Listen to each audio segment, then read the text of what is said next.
You clicked on this video because somewhere inside you, there's a part that wants to believe that your life can change, that your pain can turn into power, that your past doesn't have to define your future.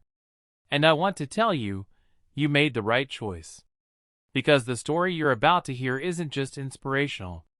It's proof that a broken beginning can lead to a powerful destiny. This is the untold, unfiltered, deeply human journey of Oprah Winfrey, a woman who took every wound, every failure, every betrayal, and turned them into one of the most remarkable transformations in modern history. And if you stay until the end, you'll understand something most people never realize. Oprah didn't become powerful in spite of her pain. She became powerful because of it. Oprah Winfrey's story doesn't start with success. It doesn't start with fame, or money, or opportunity. It starts in the poorest corners of Mississippi, on a small farm, in a world filled with segregation, violence, and silence. She was born into poverty, raised by a teenage mother who struggled to survive, and grew up in a time when the odds were stacked against her in every possible way. She didn't have a warm, stable childhood. She didn't have support. What she had was pain, and an imagination powerful enough to carry her somewhere better. She learned to read at 3 years old, not because someone taught her, but because books became her escape, her way out of a world that felt too heavy for a child to carry. She read the Bible, poetry, anything she could find. Those words helped her build a world in her mind where she felt safe, seen, understood. But real life wasn't kind. As a young girl, Oprah faced abuse, trauma, and heartbreak that would break most people forever. She ran away. She felt unwanted. She felt unseen. And yet, deep down, something inside her refused to give up. There was a spark, a quiet voice telling her that her story wasn't over yet.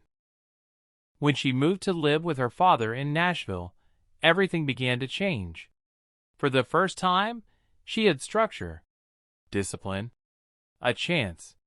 Her father insisted she read, study, debate, and dream bigger than her circumstances. He didn't just raise her, he rebuilt her. And Oprah, with all the pain she carried, turned that pain into fuel. She entered speech competitions, won awards, and discovered something that shocked even her. She had a voice that could move people. A voice that could make them feel, think, and connect. That voice would soon change everything. At 19, Oprah became the youngest news anchor in Nashville, and one of the first black female anchors in history. But even then, she wasn't polished. She wasn't perfect. She was emotional. She felt things deeply. And in a world that wanted cold, neutral reporters, she stood out. Some saw that as weakness. They told her she cried too easily, cared too much, felt too deeply.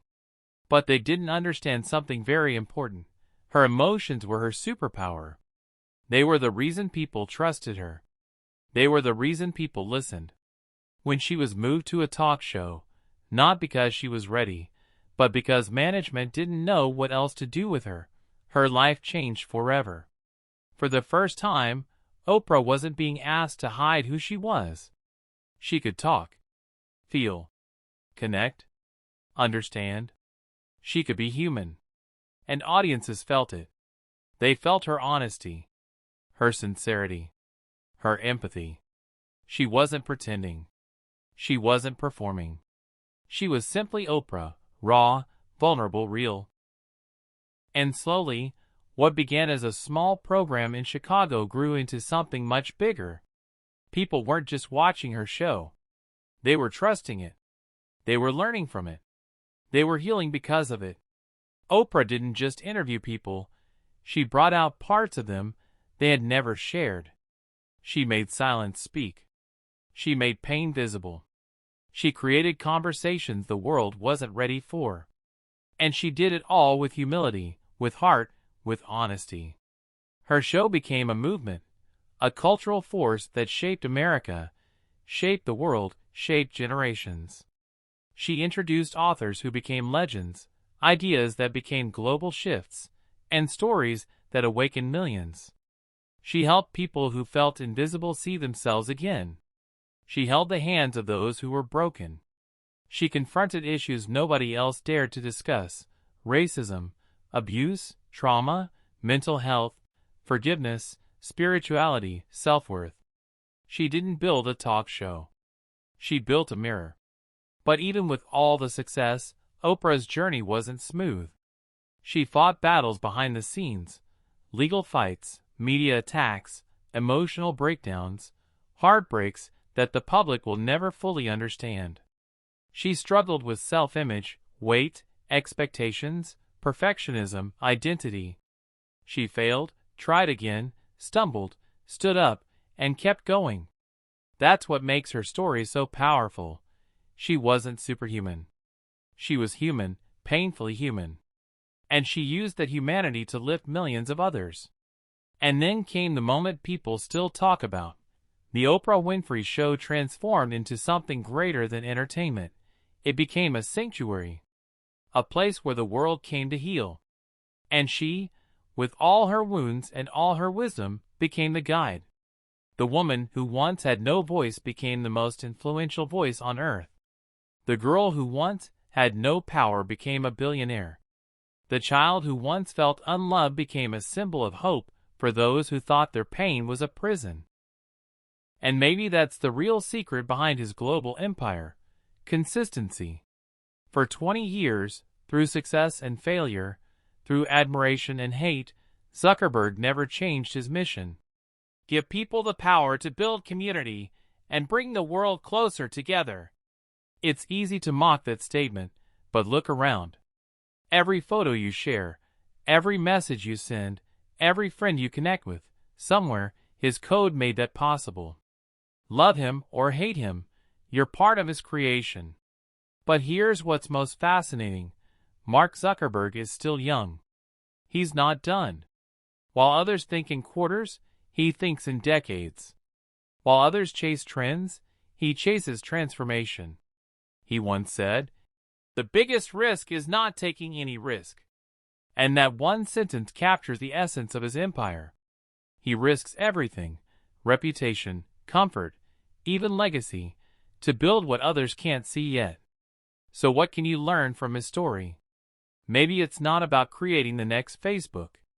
Maybe it's about realizing that every empire, digital or not, begins with an idea, a laptop, and relentless focus. Zuckerberg's story isn't about luck or genius. It's about patience, conviction, and the courage to keep building when everyone else stops. If a 19-year-old in a dorm room could create something that touches 3 billion lives, imagine what you could do with the tools you already have. The question isn't, "Can I?" It's, "Will I?" Because the future doesn't belong to those who wait. It belongs to those who build. So, if you made it this far, maybe you're ready to start building your own empire, your own idea, your own future. And if that's you, don't leave this video without doing one thing: take one step today. Write down your idea, make the first move, take the first risk. Because every great story starts the same way, with someone who decides that today is the day to begin. And if you want to keep exploring the minds of the world's greatest visionaries, from Elon Musk to Jeff Bezos, from Jack Ma to Steve Jobs, subscribe, stay curious, and never stop building. Because the next empire might just be yours.